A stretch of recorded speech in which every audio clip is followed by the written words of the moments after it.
berjamaah.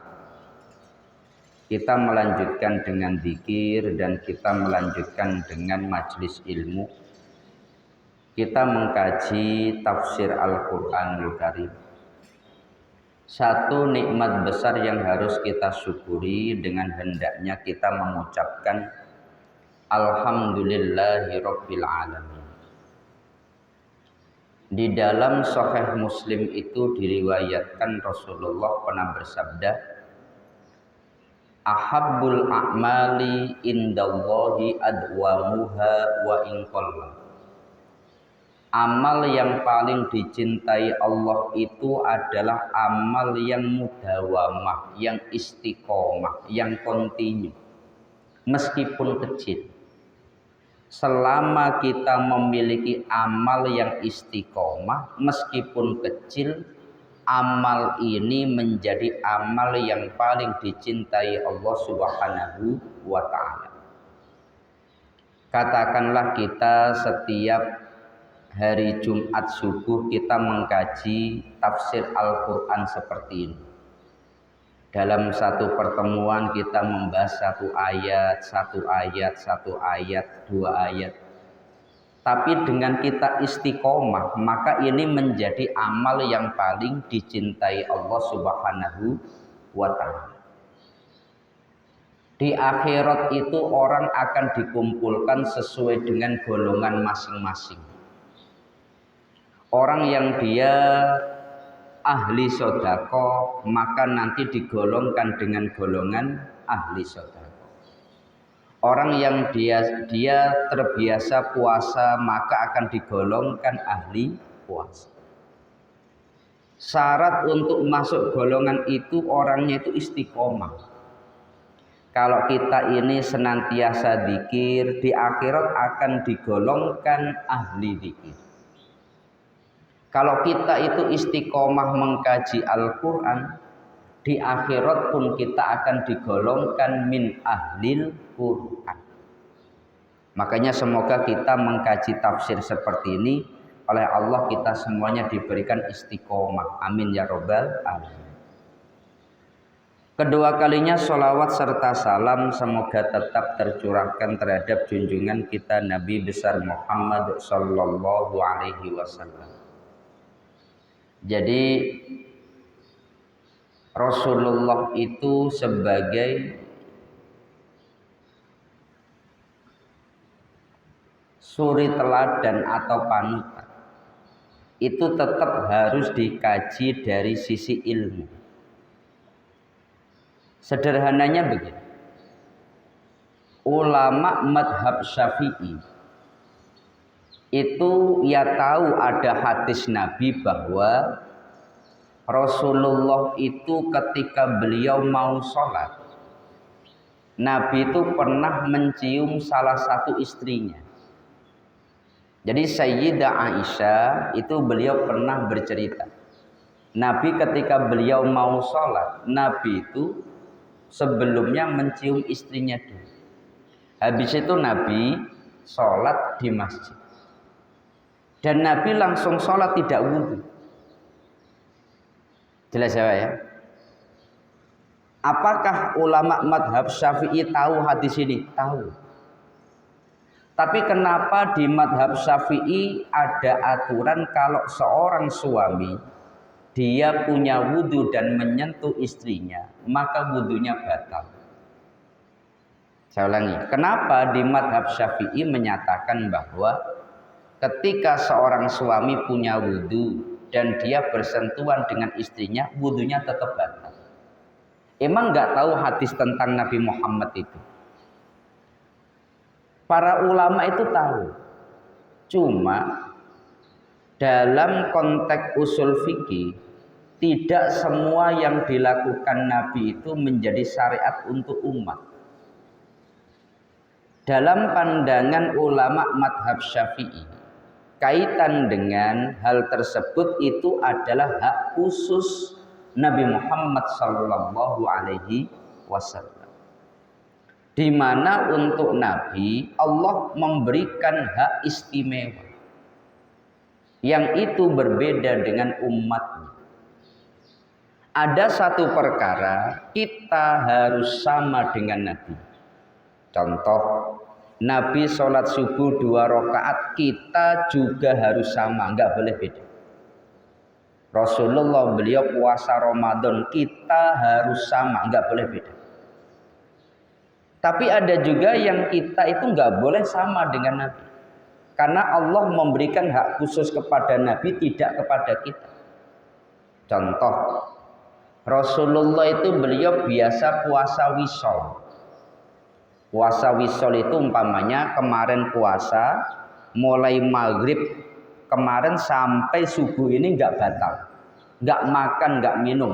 Kemudian subuh ini dilanjutkan sampai nanti maghrib.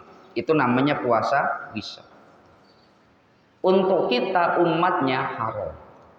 Tapi untuk Nabi itu biasa. Nabi itu puasa wisol biasa. Contoh Rasulullah kaitan dengan kurban, Nabi mengatakan kutiba alayya an-nahru wa laysa biwajibin alaikum. Kalau kurban untuk saya ini wajib.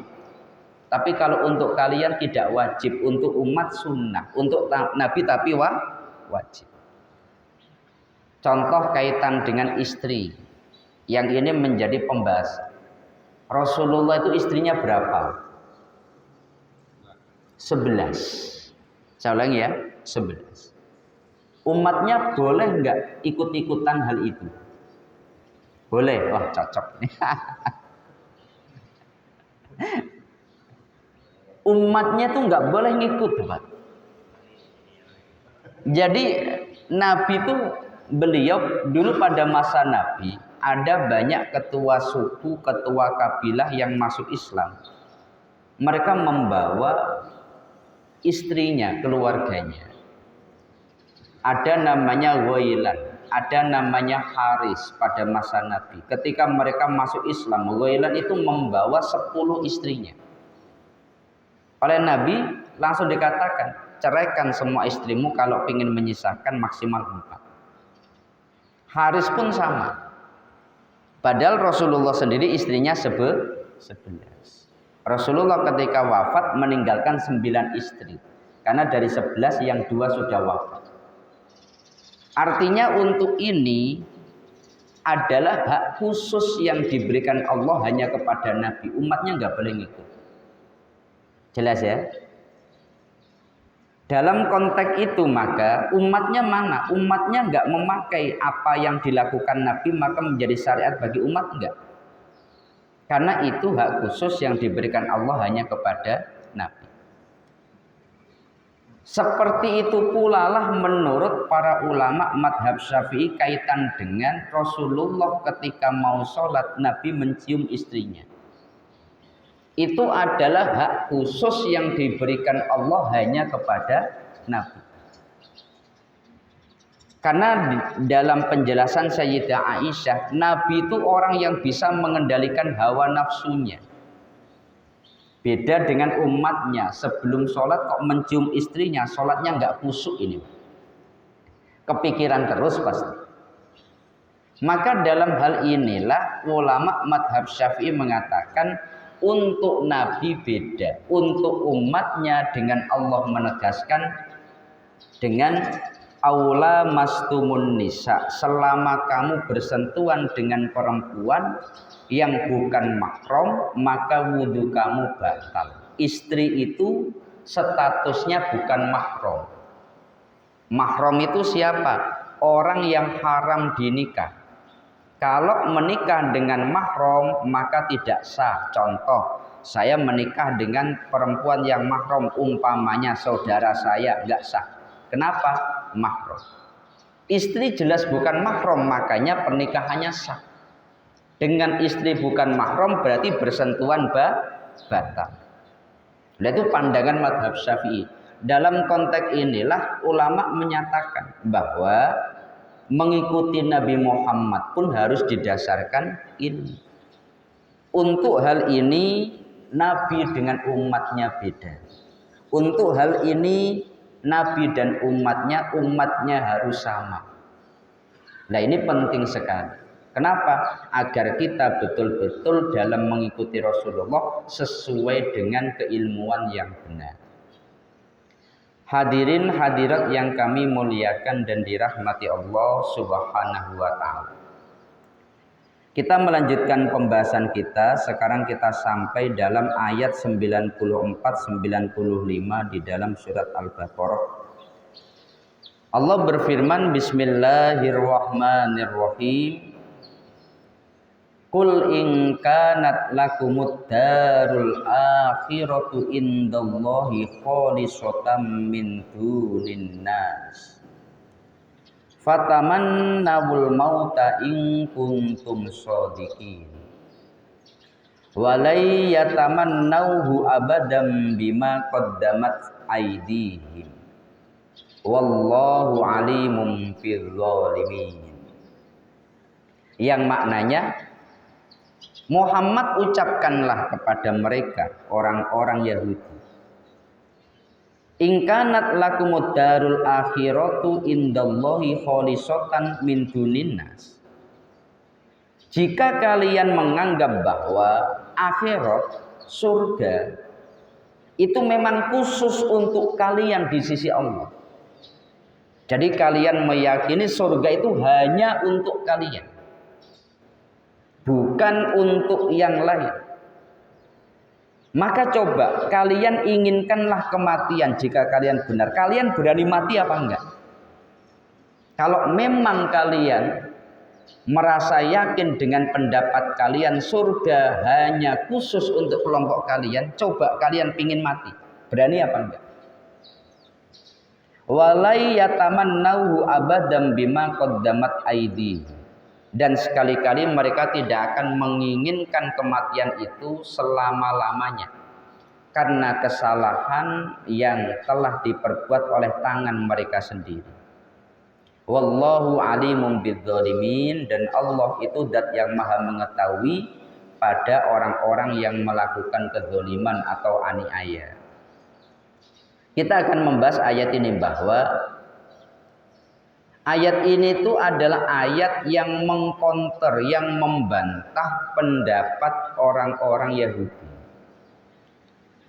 Orang Yahudi itu mereka merasa surga itu hanya khusus untuk mereka. Di luar kelompok mereka itu nggak punya hak surga. Mereka menganggap surga itu sudah diperuntukkan khusus untuk mereka. Mereka dipastikan akan masuk surga. Mereka ini adalah penghuni surga yang sebenar-benarnya. Selain mereka maka itu bukan penghuni surga.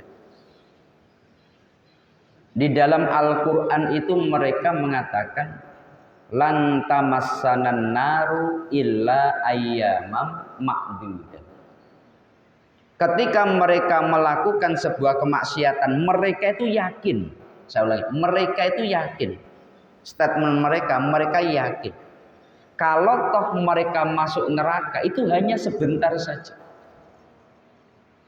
Jadi keyakinan mereka saat mereka melakukan maksiat itu, meskipun dosanya besar, dosanya banyak, selama mereka sebagai orang Yahudi Bani Israel, mereka lantamassanan naru, tidaklah menyentuh neraka kepada kami illa ayyamam ma'dudah, kecuali hanya di hari-hari tertentu saja. yakni hanya sekadar 40 hari. Selama mereka dalam masa mereka menyembah patung anak sapi, yakni 40 hari, maka kalau toh mereka nanti masuk neraka, ya hanya seukuran itu. Makanya mereka melakukan dosa itu enggak takut. Karena kalau toh masuk neraka itu hanya sebentar saja. Itu klaim mereka. Lalu di dalam Al-Quran juga menyebutkan wa qalu la yadkhulal jannata illa man kana hudan aw nasara. Dulu di masa Rasulullah itu ya begitu, orang Nasrani mengatakan yang berhak masuk surga hanya Nasrani. Orang Yahudi pun juga sama. La yadkhulal jannata, selamanya tidak akan masuk surga illa man kana hudan, kecuali dari kelompok Yahudi. Jadi klaim surga hanya untuk kelompok mereka itu sudah ada pada masa Nabi.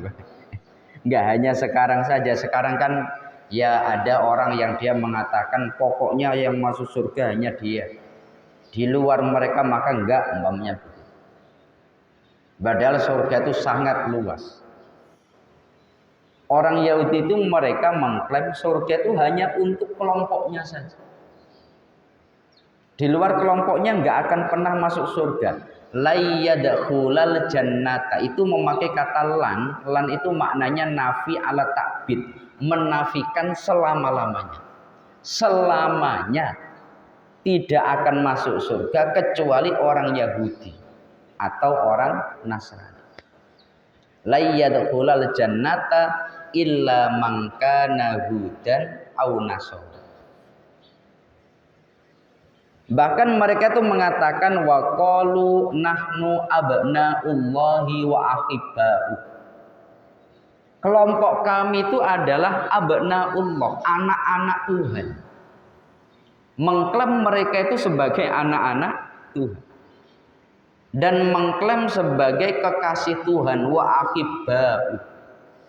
Jadi mereka merasa bahwa kalau orang Yahudi itu sebagai anak-anak Tuhan, artinya seperti orang tua kepada anaknya, seperti itu pula Allah kepada Bani Israel. Saya ulangi ya, seperti orang tua kepada anaknya, bagaimana sayangnya, bagaimana perhatiannya, seperti itulah Allah pada Bani Israel menurut keyakinan mereka. Wa ahibba'u, dan mereka meyakini bahwa mereka itu sebagai golongan yang paling dicintai Allah. Tetapi melalui ayat ini Allah menegaskan ucapan mereka itu dusta. Allah sendiri yang membantah. Saya ulangi ya, Allah sendiri yang membantah.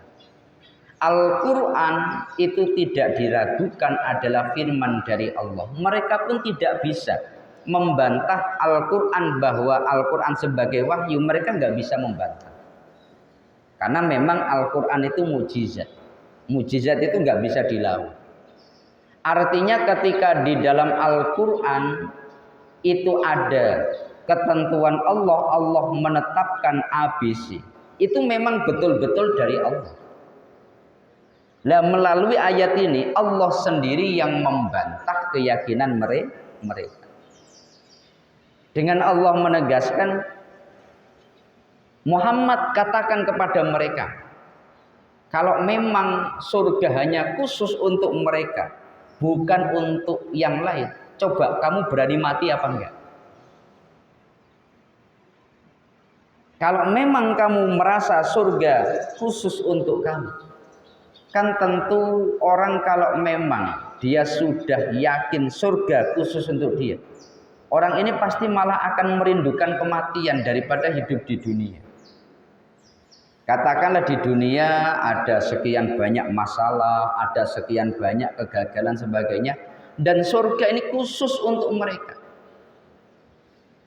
Maka Al-Quran menantang, kalau memang betul kamu ini merasa bahwa surga itu untuk kalian, kamu berani mati apa enggak? Coba berani mati apa enggak? Karena kalau yakin surga untuk mereka, dengan mereka mati kan langsung masuk surga. Jelas ya Pak ya? Dan ini tidak ancaman kosong, tidak.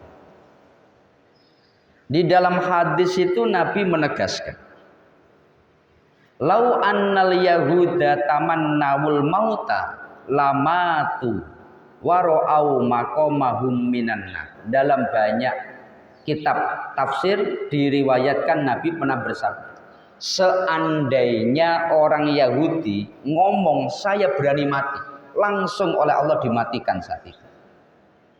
Saya ulangi ya, ayat ini menurut para ulama sebagai mukjizat, bukti kebenaran bahwa Allah itu tahu isi hati seseorang.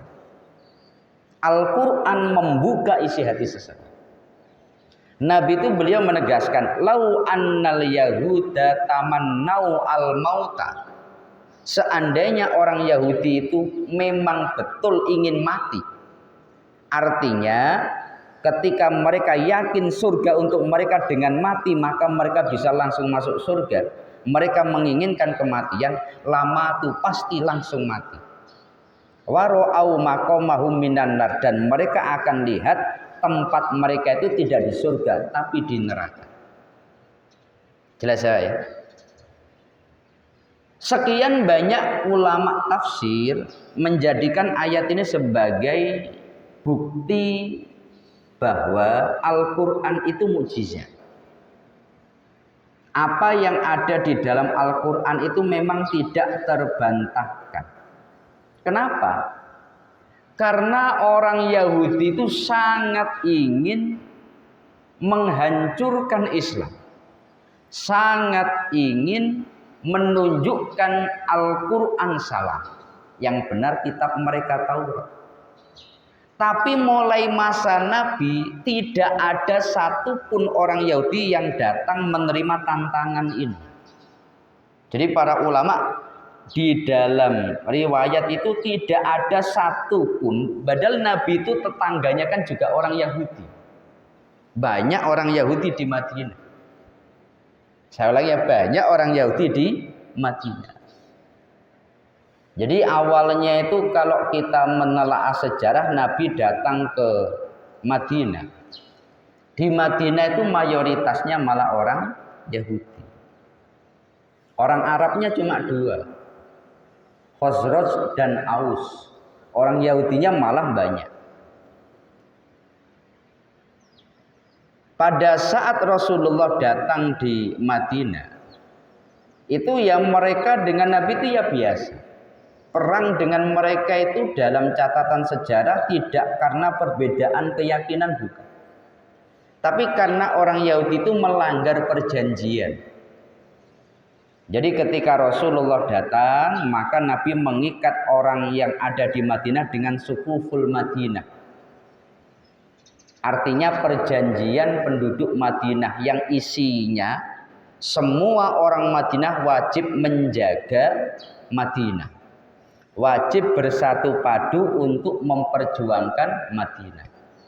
Tapi seringkali orang Yahudi itu malah menusuk dari belakang. Ketika ada orang kafir mau menyerang, maka mereka dihukum karena faktor-faktor seperti ini. Tapi kalau dalam konteks akidah, itu Nabi dengan mereka itu ya biasa, artinya debat biasa. Tidak sampai terjadi perang begitu. Artinya Nabi dengan bahkan tetangga Nabi pun orang Yahudi.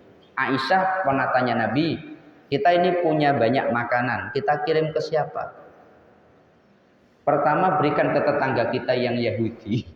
Rasulullah itu beliau ketika Aisyah tanya makanan diberikan kepada siapa, Nabi itu menjawab kepada tetangga, yakni Yahudi. Bahkan Rasulullah ketika wafat itu baju perangnya itu kan masih digadaikan pada orang Yahudi. Saya ulangi ya. Nabi ketika wafat itu Nabi itu beliau status muamalah masih memiliki hutang. Saya ulangi ya, Nabi ketika wafat itu status muamalah Nabi masih punya hutang. Kenapa? Karena baju perang Nabi masih tergadaikan pada orang Yahudi dan belum ditebus. Artinya Nabi dulu pernah minjam dengan jaminan baju perang. Dan itu belum ditebus.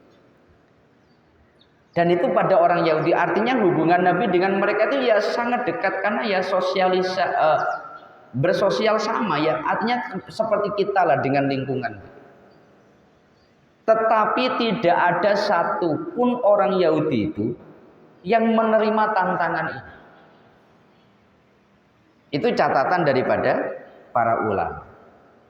Jadi seperti di dalam tafsir Basit atau di dalam tafsir At-Tahrir wa Tanwir karya Imam Ibnu Ashur, disebutkan bahwa wa fi hadhil ayat abyanu dilalatan ala sidqi nabiyina Muhammad. Ayat ini menunjukkan begitu benarnya Nabi Muhammad. Li'annahu akhbaru anillahi annahum la yatamannawnal mauta. Karena Nabi mengkabarkan apa yang telah diberitahukan oleh Allah bahwa orang Yahudi selamanya tidak akan pernah ingin mati. Kalau toh mereka diwujudkan keinginannya, mereka itu malah akan atau ingin hidup selama-lamanya. Mereka tidak akan pernah ingin mati dengan memakai kata lantaman nawul mauta, selamanya mereka tidak akan pernah ingin mati.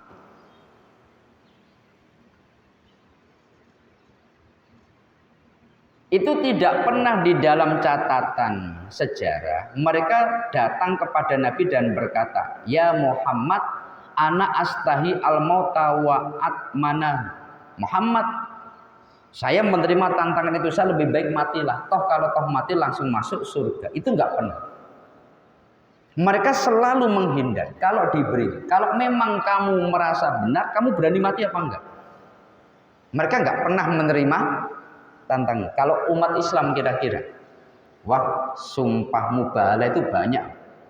Saya yakin benar, kalau memang saya salah, saya siap mati, umpamanya gitu. Kalau orang Islam itu banyak. Kalau orang Yahudi itu mereka nggak berani mati. Di satu sisi mereka mengklaim surga khusus untuk mereka, tapi mereka setiap kali diajak ke surga mereka selalu menghindar. Sederhananya begitu. Kan untuk menuju surga itu ya harus mati dulu. Ketika mereka mengatakan surga khusus untuk kamu. Tapi kalau memang surga khusus untuk kamu, syarat untuk ke surga mati, kamu berani mati apa enggak? Mereka enggak pernah itu. Kenapa? Karena yang diucapkan itu pada dasarnya dusta. Bukan sesuatu yang benar. Mereka tahu persis yang diucapkannya itu pada dasarnya tidak benar. Ketidakbenaran itu langsung dibongkar oleh Allah Subhanahu wa taala melalui ayat ini. Makanya menurut para ulama, ayat ini menjadi dalil kebenaran Rasulullah Sallallahu Alaihi Wasallam, membuka isi hati orang Yahudi yang paling dalam. Mereka pada dasarnya nggak berani mati. Makanya ditantang, kalau memang kamu yakin surga khusus untuk kamu berani mati apa enggak? Artinya kamu langsung mati berangkat ke surga. Ya sekarang umpamanya Anda ditanya begitu, kira-kira Anda berani apa enggak? Bapak-bapak ini ahli surga apa enggak Bapak? Ya Anda yakin ahli surga? Ahli. Tapi berani mati apa enggak? Berangkat sekarang umpamanya gitu. Kalau umat Islam itu yakin, kita yakin. Artinya seandainya pun orang itu wafat, dia itu yakin. Ya cuma masalah kematian kita dalam hal ini kita nggak boleh mengharapkan mati, nggak boleh. Jadi dalam konteks hukum, Rasulullah itu beliau pernah bersabda, orang itu jangan pernah menginginkan kematian. Kita itu nggak boleh ingin. Umpamanya dia sedang putus cinta, dia usahanya gagal, dia keluarganya hancur, maka dia ya Allah lebih baik saya mati, nggak boleh. Dalam hadis itu Nabi mengatakan la yatamannayanna ahadukum al-mauta, sungguh kalian jangan sampai menginginkan kematian. Lidurrin nazala bihi, karena adanya mudorot, karena adanya bahaya, karena adanya hal yang tidak mengenakkan. Gara-gara usahanya gagal, bangkrut, maka dia lebih baik mati. Jangan, nggak boleh. Walakin liyakul Allahumma ahyini ingkanat al hayatu khairan li wa tawaffani ingkanat al wafatu khairan li. Tapi hendaknya kalau memang dalam keadaan terpaksa mepet, dia doa, ya Allah hidupkanlah aku kalau hidup ini memang baik untukku, matikanlah aku kalau memang mati ini baik untukku. Dulu ada orang yang dia sakit keras. Soalnya hadis ini asbabul wurudnya, latar belakangnya dulu ada orang sakit keras. Lalu saking parahnya dia ngomong, ya Allah lebih baik matikan saya ya Allah. Maka Nabi mengatakan, jangan kamu ingin mati, nggak boleh. Kalau toh kamu doanya Allahumma ahyini ingkanat al hayatu khairan li wa tawaffani ingkanat al wafatu khairan li. Ya Allah, kalau memang hidup ini baik untuk saya, maka berikanlah saya hidup. Tapi kalau memang mati itu baik untuk saya, maka lebih baik berikan saya mati. Artinya dia tetap memasrahkan pada Allah mana yang terbaik menurut Allah Subhanahu wa taala. Tapi kalau ya Allah, udah saya ingin mati saja, itu nggak boleh. Orang menginginkan kematian nggak boleh. Umat Islam nggak boleh. Makanya ayat ini menurut para ulama ditujukan kepada orang Yahudi zamanan nuzul, pada masa turunnya ayat ini. Di masa Rasulullah Sallallahu Alaihi Wasallam. Jadi ayat ini itu dulu pada masa Nabi, orang Yahudi satupun itu nggak pernah ada yang berani menerima tantangan. Tetapi dengan ayat ini mengatakan layyatamannawul mauta, selamanya, yaitu sampai sekarang sama, nggak ada yang berani menerima tantangan. Padahal mereka pingin menjatuhkan Al-Quran, pingin menyatakan Quran salah, tapi ketika ditantang mereka nggak berani. Kalau toh memang yakin kan semestinya tinggal oke, saya berani, maka Quran berarti salah. Salah ya. Ayat ini tuh ayat yang menunjukkan mukjizat Al-Quran. Seandainya ada orang Yahudi satu saja mengatakan saya berani menerima tantangan Quran, lebih baik saya mati. Tapi dalam catatan sejarah menurut sekian banyak kitab tafsir, tidak ada satupun orang Yahudi yang berani menerima tantangan. Muhammad ucapkan, kalau memang kamu yakin surga khusus untuk kamu, kamu berani mati apa enggak? Tapi mereka gak pernah menerima tantangan ini. Jelas ya? Nah ini semoga bisa bermanfaat untuk kita bersama. Bahwasanya ayat yang kita bahas ini ditutup dengan wallahu alimum bidzalimin. Allah itu ngerti orang yang dolim mana, orang yang tidak dolim mana. Mereka adalah orang-orang yang dolim, makanya ditantang seperti ini. Ini mungkin menjadi materi kita di kesempatan pagi hari ini. Sebelum kami lanjut, mungkin dari jamaah ada yang ingin ditanyakan. Silakan. 94 dan 95. Iya, iya.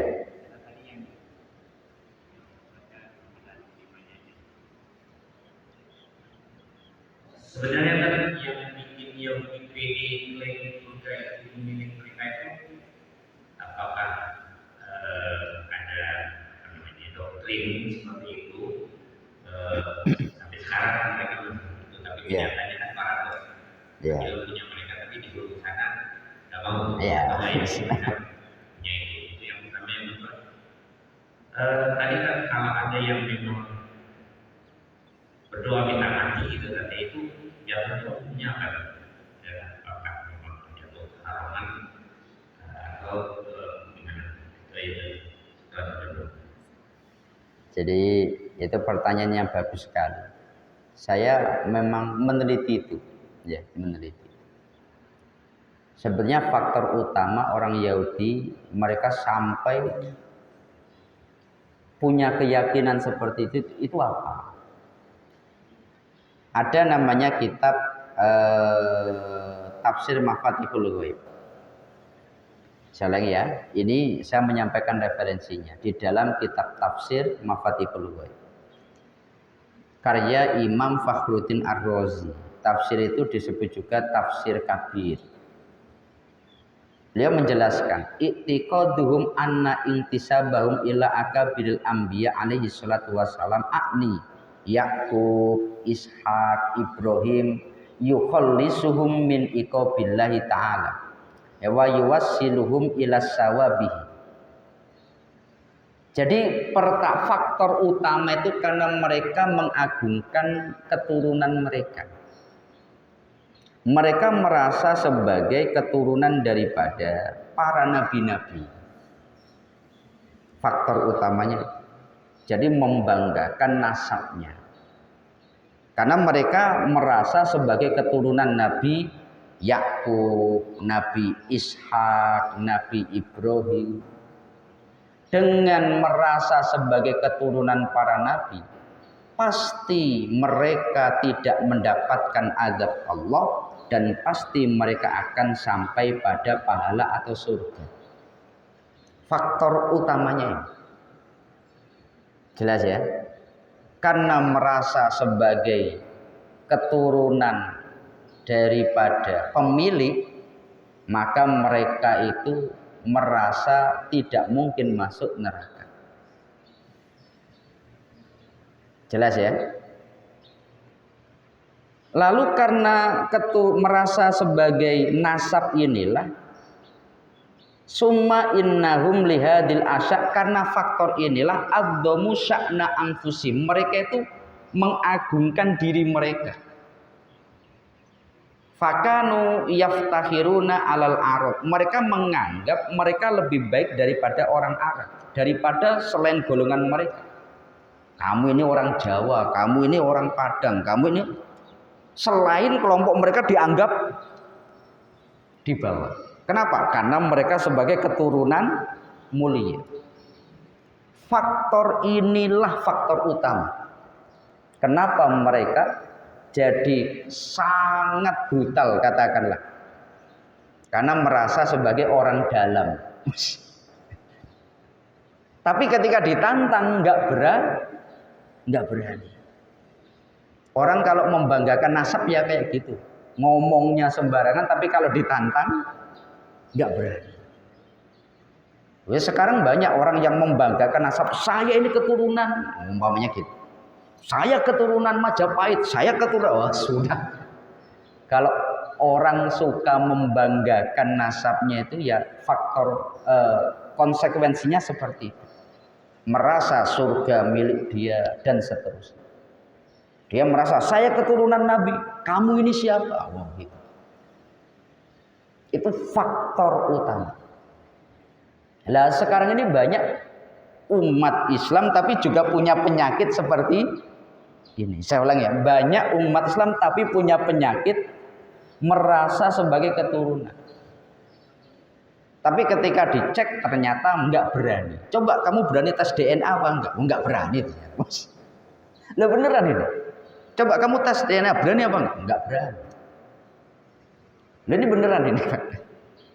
Lah wa kanu yasrifunan nasa bisababi hadil subha an itba'i Muhammad. Karena mereka merasa bahwa mereka ini sebagai keturunan para nabi, lalu mereka memiliki kedudukan yang tinggi, maka mereka menganggap mereka itu pasti selamat dari neraka dan pasti masuk surga. Kemudian warubama ja'alu kal hujja fi anan nabi al-muntadhar al-mubasysyar bi fi Taurat minhum la minal arabi. Karena itulah mereka memiliki keyakinan nabi akhir zaman enggak mungkin keluar dari kelompoknya, pasti dari kelompoknya. Jelas ya? Enggak mungkin nabi yang mereka tunggu-tunggu itu dari selain kelompoknya, pasti dari kelompoknya. Karena dalam sejarah nabi pasti dari kelompoknya. Wa kanu yasrifuna nasa bisababi hadis subha an itba'i Muhammad, karena faktor inilah mereka mendorong orang agar tidak percaya pada Nabi Muhammad sallallahu alaihi wasallam. Faktor utamanya karena merasa sebagai keturunan para nabi. Jelas ya? Itu faktor utama. Silakan. Ya, udah sama aja dengan iblis yang menolak kepada menjadi merasa lebih baik. Ya, karena merasa lebih baik. Ya seperti itu. Jadi keturunannya ini. Ya, oh. Kalau itu saya nggak ngomong ya orang Yahudi. Tapi dalam konteks menurut para ulama tafsir memang begitu. Faktor utamanya itu karena mereka membanggakan keturunan. Makanya kita itu mohon maaf jangan sampai kita membanggakan keturunan kita. Katakanlah Anda keturunan sultan, Anda keturunan bangsawan, Anda darah biru. Kalau kita darah kotor, katakanlah begitu. Jangan sampai kita membanggakan keturunan. Artinya saya ini keturunan, enggak boleh. Nabi itu mewanti-wanti betul Fatimah. Kalau toh kamu mencuri, saya yang akan memotong tangan. Nanti nasab enggak akan bisa menolong kamu. Yang bisa menolong itu hanya amal. Itu makanya Nabi mewanti-wanti keturunan beliau. Makanya orang itu enggak boleh, saya keturunan Nabi, enggak boleh. Lalu yang berikutnya tadi itu masalah tentang ingin mati. Doa seperti itu bagaimana? Ada doa itu yang memang diharamkan. Jadi doanya itu haram. Doa contoh mendoakan orang lain jelek. Ya Allah, orang itu matikan ya.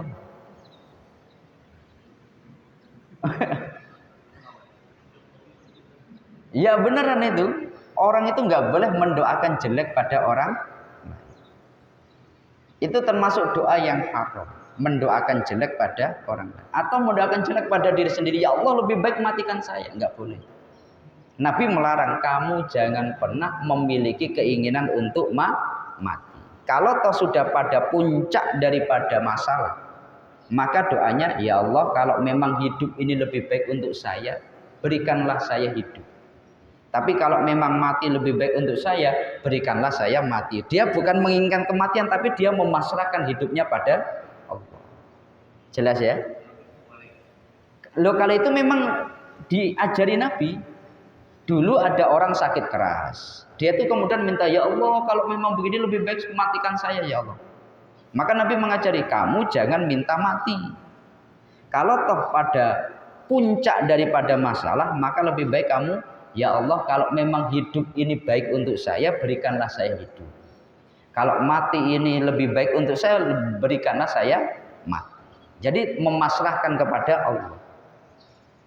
Ya Pak ya, ya Allah, kalau memang saya ini lebih baik hidup, hidupkanlah saya. Ini kalau sudah dalam keadaan yang mentok, dia sudah nggak bisa lagi. Tapi kalau dia karena katakanlah sekian banyak masalah, akhirnya dia depresi, akhirnya dia terus dia, ya Allah, lebih baik saya mati, matikan saya ya Allah. Katakanlah dia bunuh diri nggak berani, tapi dia juga sudah nggak pingin hidup di dunia, ya Allah, lebih baik saya mati. Doa gitulah katakan. Itu nggak boleh. Jelas ya? Dengan sengaja masuk video sudah merasa berusaha banget lah. Tapi kan maksudnya terlontar lah seperti itu, ya Allah, mati saja lah saya gitu. Itu artinya nggak memenuhi doa itu gimana? Kalau ada orang dia ngomong tanpa sengaja itu nggak apa-apa. Jadi kalau tanpa sengaja maka itu tidak apa-apa. Katakanlah hanya luapan emosi tidak apa-apa. Tapi ketika dia dengan sadar dia doa ya Allah, itu nggak boleh. Jelas ya? Mungkin ada lagi yang ditanyakan? Silahkan.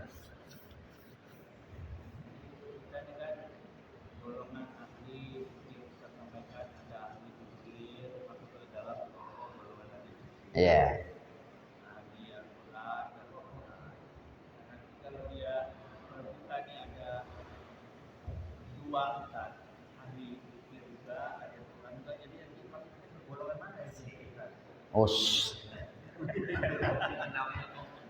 Ya, ini optimis ya, seperti ini memang bagus. Jadi kita tuh memang harus optimis, kita harus yakin bahwa dengan kita istiqomah seperti ini, kita akan menjadi golongan orang-orang yang baik. Tapi kalau umpamanya ini saya istiqomah baca Quran, saya istiqomah puasa sunnah, saya istiqomah dzikir, nanti masuk golongan mana? Ya Pak ya. Makanya di surga itu, di akhirat itu nanti kan orang ada yang diperbolehkan milih, terserah kamu pilih yang mana. Dari pintu surga kamu pilih yang mana, terserah. Dia masuk ke golongan dzikir, ada tiketnya. Dia masuk ke golongan puasa sunnah, ada tiketnya. Dia masuk pada golongan sedekah, ada tiketnya. Terserah milih yang mana. Yang bermasalah itu kalau nggak punya tiket sama sekali. Dimasukkan ahli dzikir, nggak memenuhi syarat. Dia, kamu istiqomah dzikir apa enggak? Saya dzikir pernah, tapi istiqomah tidak. Loh, ini masalah. Pernah dzikir tapi tidak istiqomah. Sholat malam pernah tapi tidak istiqomah. Sedekah pernah tapi tidak istiqomah. Maka dimasukkan ahli dzikir, enggak memenuhi syarat. Dimasukkan ahli sedekah, enggak memenuhi syarat. Dimasukkan ahli puasa sunnah, enggak memenuhi syarat. Ya terus repot, ternyata gibah. Wow, ini pakarnya. Maka ya masuk golongan. Jelas ya. Jadi kalau memang begitu kan di akhirat itu ada orang yang diperbolehkan memilih. Mungkin silakan. Halo, oke. Jadi saya tuh ada punya teman. Teman ini nanya kepada saya. Jadi teman ini sebenarnya dia ini sudah punya istri. Terus dia mau menikah lagi Mas. Tapi dia tak mau kasih tahu istri yang sahnya. Dia mau nikah siri bahasanya. Macam mana hukumnya Pak? Itu Pak. Kalau boleh nggak kira-kira tanpa memberitahu kepada istri yang sah? Soalnya kalau nikah secara KUA itu nggak terdaftar ya, nggak boleh ya. Boleh nggak nikah siri tapi tak kasih tahu kepada istri yang sah. Nama istri lagi nanti. Saya bingung nak jawabnya, jadi tak tahu. Itu pertanyaan. Orang seperti itu biasanya apa itu? Enggak perlu tanya Ustadz sudah melakukan itu. Nikah dulu baru tanya ya. Jadi karena kalau nikah siri itu sangat banyak mudorotnya. Makanya kalau dalam MUI Pusat itu ada Yai Khalil Nafis. Itu bagian dakwah. Yang dia itu yang mengatakan bahwa nikah siri itu sah, tapi haram.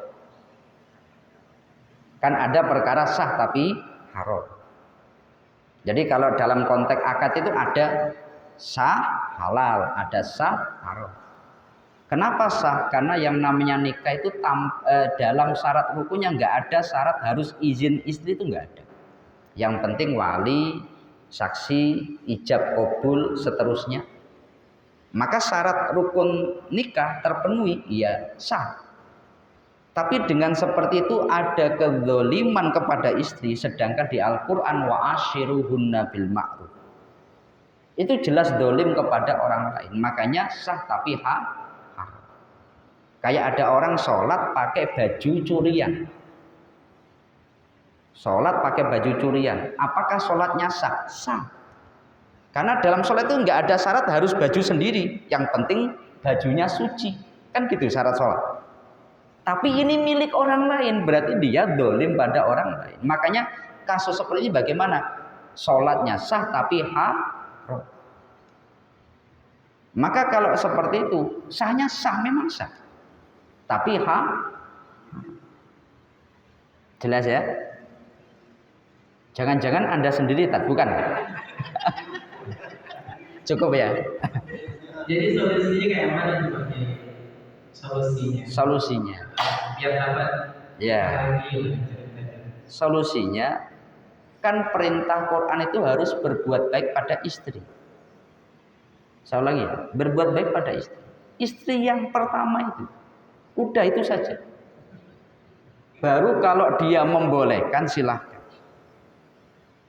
Karena perintah Quran itu wa ashiruhunna bil ma'ruf.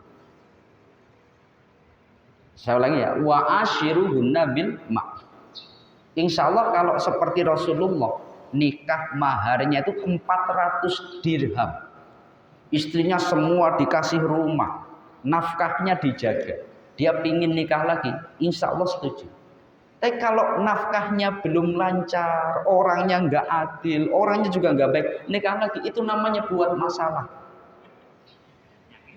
Masalah yang pertama saja dia belum bisa, menambah masalah yang lain. Makanya solusinya ya istri pertama itu diperbaiki. Ya, kalau ini pokoknya ini enggak, solusinya itu yang pertama. Jelas ya? Karena